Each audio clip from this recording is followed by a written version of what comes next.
Hi hello வணக்கம். Welcome to home sweet home Bala channel. இன்றைக்கி நம்ம சேனலில் பார்க்க போகிற ரெசிபி என்னென்னு பார்த்தீங்கன்னா, நல்லா உதிரியாக சேமியா உப்புமா பண்ணுறது எப்படின்னு பார்க்க போகிறோங்க.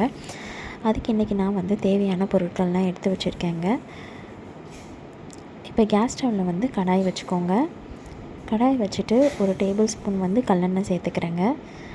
அதில் நான் ஒரு டீஸ்பூன் கடுகு, ஒரு டேபிள் ஸ்பூன் உளுந்து, ஒரு காஞ்ச மிளகா, கொஞ்சம் கடலப்பருப்பு, ஒரு பெரிய வெங்காயம் கட் பண்ணி வச்சுருக்கேன், அதை சேர்த்துக்கிறேன். கொஞ்சமாக கருவேப்பிலை, கொஞ்சம் இஞ்சி கட் பண்ணி வச்சுருக்கேன், அதையும் சேர்த்துட்டு கொஞ்சம் உப்பு சேர்த்து வதக்கி விடுறேங்க. அப்புறமா நான் கொஞ்சமாக பட்டாணியும் கேரட்டும் கட் பண்ணி வச்சுருக்கேன், அதையும் சேர்த்துக்கலாங்க. சேர்த்துட்டு நல்லா கலந்து விட்டுட்டு இது மாதிரி ஸ்ப்ரெட் பண்ணிவிட்டு ஒரு மூடி போட்டு க்ளோஸ் பண்ணி ஒரு 4 மினிட்ஸ்க்கு அப்புறம் பாருங்கள், கேரட்டும் பட்டாணியும் சீக்கிரமாக வெந்துடுங்க. நான் இந்த கிளாஸில் 2.5 கிளாஸ் தண்ணி எடுத்திருக்கேங்க. ஒரு பேக்கெட் குத்து விளக்கு சேமியா, அது நியர்லி 170 கிராம் அந்த மாதிரி தான். அதுக்கு நான் 2.5 கிளாஸ் தண்ணி எடுத்திருக்கேன். அதை நல்லா இப்போ கொதிச்சுட்ருக்கு.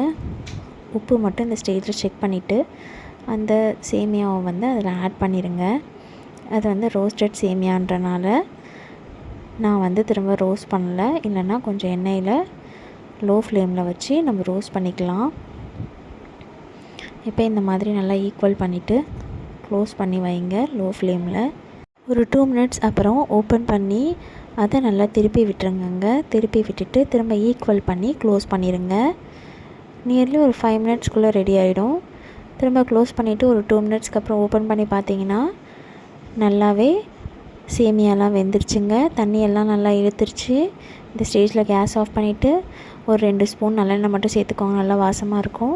இதை நீங்களும் உங்கள் வீட்டில் ட்ரை பண்ணி பாருங்கள் இதே மாதிரி.